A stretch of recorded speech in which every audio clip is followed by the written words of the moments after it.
چیرې یو چا هم ډیر کوچنی کار درته وکړ بیا هم مننه ترې کوه.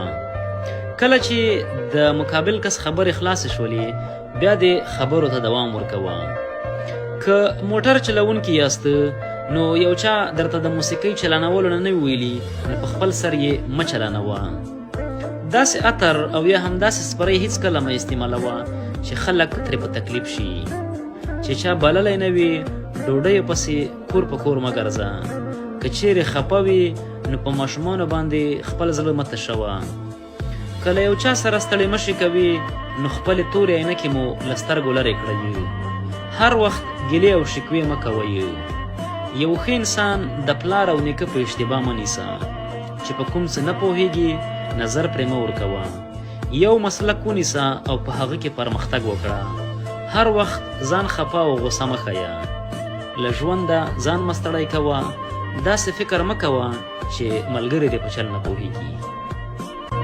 السلام علیکم.